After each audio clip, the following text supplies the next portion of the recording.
Chapter 78 That Aristotle held not that the agent intellect is a separate substance, but that it is a part of the soul. Now, since a number of persons agree with the Avicennian theory dealt with above, in the belief that it is the position of Aristotle, we must show from his own words that in his judgment the agent intellect is not a separate substance. For Aristotle says that in every nature we find two factors, the one material, which, like the matter in every genus, is in potentiality to all the things contained under it, the other causal, which, like the efficient cause, produces all the things of a given genus, the latter factor standing to the former as are to its matter, and therefore, Aristotle concludes, these two factors must likewise be found within the soul. The quasi-material principle in the soul is the intellect wherein all things become intelligible. The other principle, having the role of efficient cause in the soul, is the intellect by which all things are made, and this is the agent intellect, which is like a habit, and not a power. Aristotle explains what he means by calling the agent intellect a habit, when he goes on to speak of it as a kind of light, for in a certain way light makes potential colors to be colors actually, that is to say, so far as it makes them actually visible. And this function in regard to intelligibles is attributed to the agent intellect. These considerations clearly imply that the agent intellect is not a separate substance, but, rather, a part of the soul, for Aristotle says explicitly that the possible and agent intellects are differences of the soul, and that they are in the soul.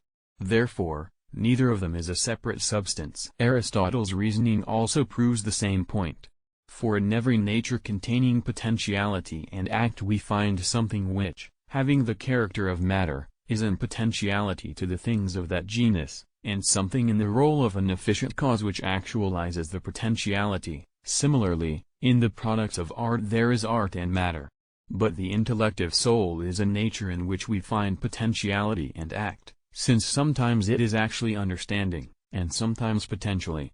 Consequently, in the nature of the intellective soul there is something having the character of matter, which is in potentiality to all intelligibles, and this is called the possible intellect, and there also is something which, in the capacity of an efficient cause, makes all in act, and this is called the agent intellect. Therefore, both intellects, on Aristotle's showing, are within the nature of the soul, and have no being separate from the body of which the soul is the act. Aristotle says, moreover, that the agent intellect is a sort of habit like light. Now, by a habit we mean, not something existing by itself, but something belonging to one who has it. Therefore, the agent intellect is not a substance existing separately by itself, but is part of the human soul. Yet, what this Aristotelian phrase means is not that the effect produced by the agent intellect may be called a habit, as though the sense were that the agent intellect makes man to understand all things, and this effect is like a habit. For the essence of habit, as the commentator, Averroes, says on this very text, consists in this, that its possessor understands by means of that which is proper to him, understands by himself and whenever he wills, with no need of anything extrinsic, since Averroes explicitly likens to a habit, not the effect itself, but the intellect by which we make all things. Nevertheless, the agent intellect is not to be thought of as a habit such as we find in the second species of quality, and in reference to which some have said that the agent intellect is the habit of principles. For this habit of principles is derived from sensible things, as Aristotle proves in Posterior Analytics 2, and thus it must be the effect of the agent intellect, whose function is to make actually understood the phantasms, which are potentially understood. Now, the meaning of habit is grasped in terms of its distinction from privation and potentiality. Thus, every form and act can be called a habit.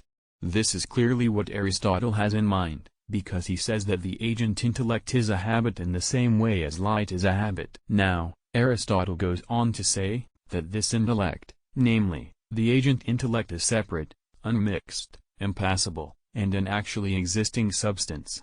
And of these four perfections attributed to that intellect, Aristotle had previously ascribed two to the possible intellect, namely, freedom from admixture and separate existence.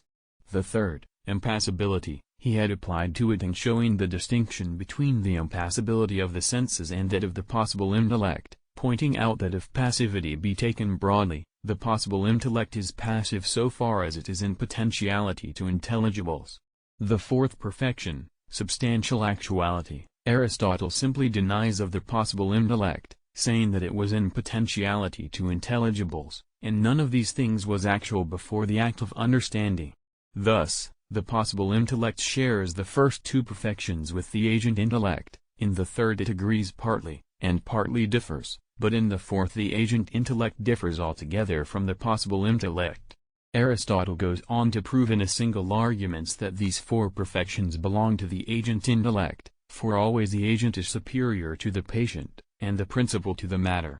For he had already said that the agent intellect is like an efficient cause, and the possible intellect like matter. Now, through this proposition, as a demonstrative mean, the first two perfections are inferred as follows: the agent is superior to the patient and to matter. But the possible intellect, which is as patient and matter, is separate and unmixed, as was proved before. Much more, therefore, is the agent possessed of these perfections. The other perfections are inferred through this middle proposition, as follows: the agent is superior to the patient and to matter by being compared to the latter as an agent and an actual being to a patient and a potential being. But the possible intellect is, in a certain way, a patient and a potential being. Therefore, the agent intellect is a non-passive agent and an actual being. Now, from those words of Aristotle, it evidently cannot be inferred that the agent intellect is a separate substance, rather, that it is separate in the same sense of the term as he had previously applied to the possible intellect, namely, as not having an organ.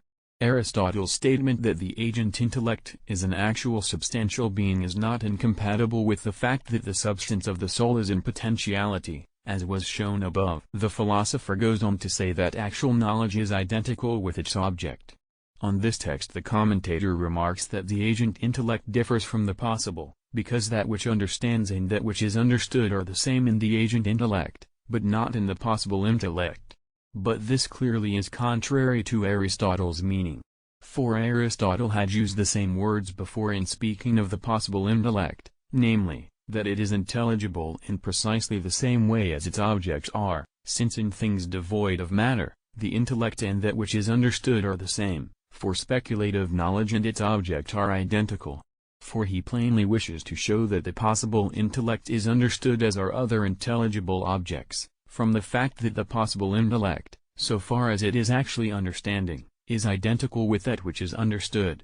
Moreover, Aristotle had remarked a little before that the possible intellect is in a sense potentially whatever is intelligible, though actually it is nothing until it has exercised its power of understanding, and here he explicitly gives us to understand that, by actually knowing, the possible intellect becomes its objects. Nor is it surprising that he should say this of the possible intellect, since he had already said the same thing about sense and the sensible object in act. For the sense is actualized by the species actually sensed and, similarly, the possible intellect is actualized through the intelligible species in act, and for this reason the intellect in act is said to be the very intelligible object itself in act. We must therefore say that Aristotle, having definitively treated of the possible and agent intellects, here begins his treatment of the intellect in act, when he says that actual knowledge is identical with the thing actually known. Continuing, Aristotle states, although in the individual, potential knowledge is in time prior to actual knowledge, it is not altogether prior even in time. Indeed, in several places he employs this distinction between potentiality and act, namely, that act is in its nature prior to potentiality, but that in time, potentiality precedes act in one and the same thing that is changed from potentiality to act, and yet, absolutely speaking, potentiality is not even temporally prior to act, since it is only by an act that a potentiality is reduced to act. That is why Aristotle says that the intellect which is in potency, namely, the possible intellect so far as it is in potency, is temporally prior to the intellect in act, and this, I say, in one and the same subject. Aristotle, however, adds, but not altogether, that is to say, not universally, because the possible intellect is reduced to act by the agent intellect, which again is in act, as he said, through some possible intellect brought into act. Thus, Aristotle remarked in Physics 3 that, before learning, a person needs a teacher, that he may be brought from potency to act. In these words, then, Aristotle explains the relationship which the possible intellect, as potential, bears to the intellect in act. Aristotle then declares, but it is not at one time understanding and at another not, thus indicating the difference between the intellect in act and the possible intellect. For he had said earlier that the possible intellect is not perpetually understanding, but sometimes is not actually understanding, namely, when it is in potentiality to intelligibles, and sometimes is actually understanding, namely, when it is actually identified with them. Now, the intellect becomes an act by the fact that it is the intelligibles themselves, as he had already said. Hence, it does not pertain to the intellect to understand sometimes and sometimes not to understand. The philosopher thereupon adds, that alone is separate which truly is. This remark cannot apply to the agent intellect, since it alone is not separate, for he had already spoken of the possible intellect as being separate. Nor can that statement be understood to refer to the possible intellect, since Aristotle had already said the same thing concerning the agent intellect. It remains that the above remark applies to that which includes both intellects, namely, to the intellect in act, of which he was speaking, because that alone in our soul which belongs to the intellect in act is separate and uses no organ, I mean that part of the soul whereby we understand actually and which includes the possible and agent intellect.